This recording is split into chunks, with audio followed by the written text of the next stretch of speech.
Guru merupakan salah satu unsur yang paling penting dalam proses pendidikan di sekolah, di mana guru memegang tugas ganda, yaitu sebagai pengajar dan pendidik. Oleh sebab itu, tugas berat dari seorang guru ini pada dasarnya hanya dapat dilaksanakan oleh guru yang memiliki kompetensi profesional yang tinggi.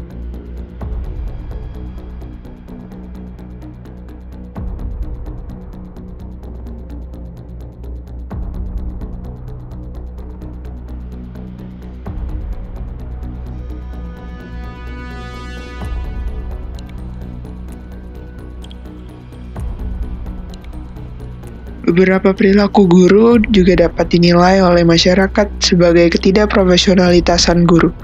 Contohnya, kekerasan kepada siswa pada saat pengajaran di sekolah. Perilaku ini menjadi sangat disoroti tidak saja oleh masyarakat, tetapi juga sejumlah pihak, seperti Lembaga Perlindungan Anak. Kekerasan itu tidak saja berupa fisik, tetapi simbolik atau kedua-duanya dilakukan secara bersamaan.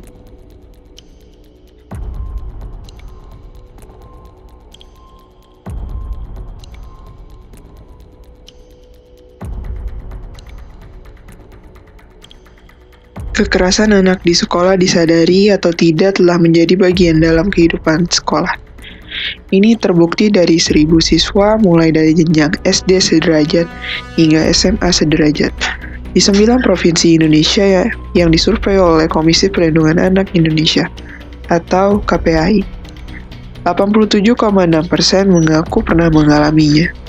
Dari jumlah itu, 29,9% siswa mengaku bahwa pelakunya adalah gurunya sendiri. Ayo kita simak beberapa berita di antaranya. Berita pertama, guru di Tiongkok ini tarik rambut muridnya sampai kulit kepala dan tengkoraknya terpisah. Menurut Indozone ID, seorang anak laki-laki yang berusia 9 tahun di kota Pingdichan, Provinsi Henan, Tiongkok, diseret ke podium oleh gurunya karena berbicara saat kelas sedang berlangsung. Setelah kejadian ini, kepala anak itu membengkak secara tidak normal dan dia didiagnosis dengan pemisahan kulit kepala dan tengkorak. Setelah pengambilan darah berulang kali, anak ini pernah mengalami amnesia dan lebih parahnya 400 mili darahnya ditransfusikan. Kini, hampir 2 bulan setelah kejadian tersebut, kulit kepala anak tersebut menjadi terasa sakit dari waktu ke waktu. Berdasarkan laporan guru yang bermarga Chang, pernah menyatakan bahwa ia dapat memberikan kompensasi atas perilaku yang dia lakukan sebesar 500.000 yuan setara dengan 1 miliar dan mengajukan 3 syarat.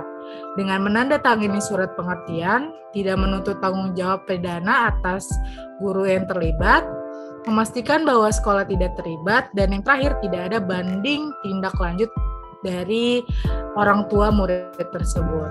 Namun, Yuan sebagai orang tua dari murid tersebut menolak usulan tersebut. Dia berharap guru yang sudah melakukan kekerasan pada anaknya itu harus dihukum. Hingga akhirnya guru tersebut diskors 17 hari setelah kejadian tersebut. Saat ini guru yang terlibat sudah ditahan. Yuan sebelumnya melaporkan situasi tersebut ke sekolah. Sekolah percaya bahwa ini adalah perilaku pribadi guru dan masalah etika guru. Dan sekolah seharusnya tidak bertanggung jawab. Dan hingga akhirnya guru tersebut sudah ditahan dan diskor oleh sekolah.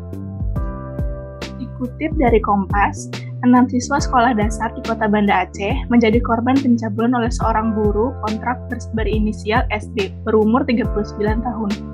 Guru tersebut kini ditahan polisi, sedangkan korban didampingi untuk pemulihan psikologis. Kasus ini mengagetkan banyak pihak lantaran Banda Aceh sedang mempersiapkan diri menjadi kota layak anak.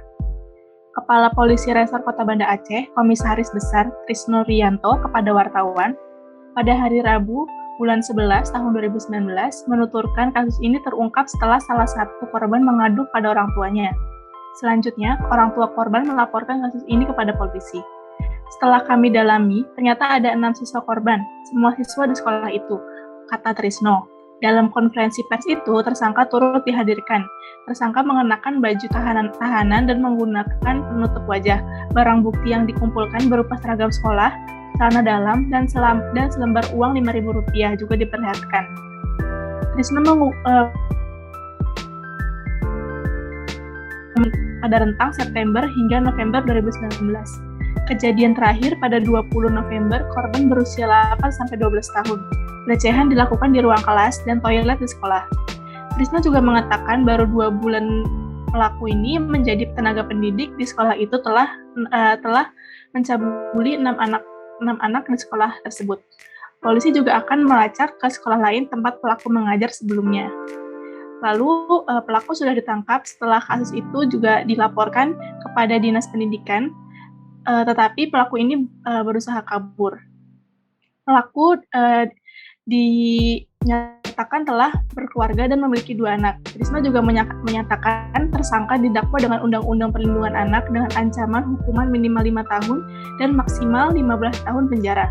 Karena pelaku berprofesi sebagai guru, ada kemungkinan ditambah. Berita ketiga, guru SD cabuli muridnya di kelas sebanyak 4 kali selama 2 tahun. Berita ini dikutip dari tribunjateng.com, tepatnya di Probolinggo.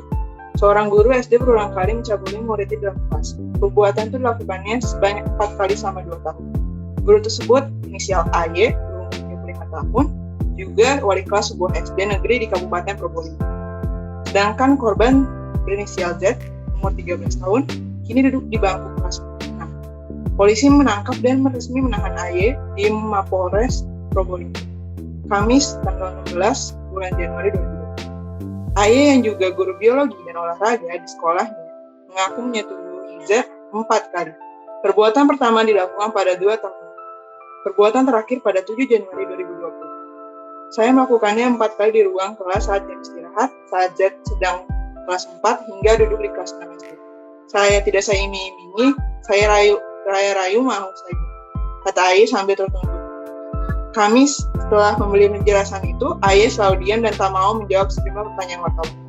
Kepala Unit PPA Polres Probolinggo, Bribka Reni Antasari mengatakan, orang tua melaporkan ke polisi setelah mengetahui anaknya menjadi korban persetubuhan. Orang tuanya tahu dari laporan seorang guru. Jadi ada guru yang curiga dengan perubahan sikap Z karena sering terlihat murung dan menyakiti. Setelah diajak bicara secara intens, Z menceritakan apa yang dialami. Guru itu kemudian menceritakan kepada orang tua korban. Ujar Reni. Menurut Reni, korban selalu menurut dan patuh atas perintah AY. Sikap penurut itu dimanfaatkan AY. AY sudah beristri dan memiliki 1 anak. Dia memiliki guru sukuan di sekolahnya sudah 15 tahun. Keluarganya menyebut AY suka berpacaran dengan murid di SD. Ujar dia. Reni menduga korban dari AY tidak hanya 1 orang. Berdasarkan informasi yang dia terima, ada korban lain yang dari perbuatan AY. Tapi sengaja ditutup-tutupi pihak sekolah, sehingga sejauh ini hanya orang tua Z yang berani melapor ke polisi. Atas perbuatannya, AY dijerat pasal 76 Undang-Undang RI nomor 35 tahun 2014 tentang perlindungan anak dan ancaman minimal 5 tahun penjara. Karena dia pendidik, hukumannya ditambah sepertiga. Kemungkinan dia akan dipenjara 12 tahun. Pungkasnya. Ini ada beberapa jurnal yang kami kumpulkan mengenai pelanggaran etika profesi guru. Jurnal yang pertama mengenai faktor penyebab terjadinya pelanggaran kode etik profesional guru. Nah, faktor yang pertama adalah adanya malpraktik, yaitu praktek yang salah atau miskonsep yang dilakukan oleh guru terhadap penerapan hukuman pada siswa. Apapun alasannya, tindakan kekerasan maupun pencabulan guru terhadap siswa merupakan suatu pelanggaran.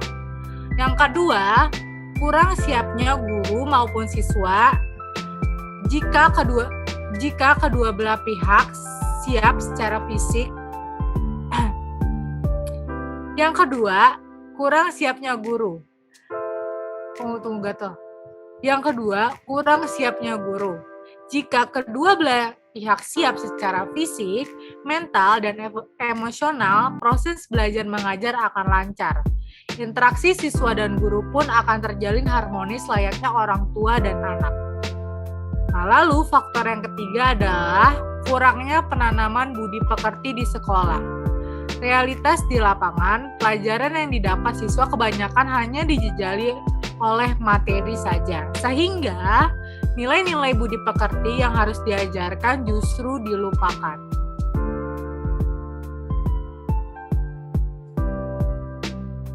Selanjutnya, jurnal kedua yaitu fenomena kekerasan yang terjadi dalam dunia pendidikan.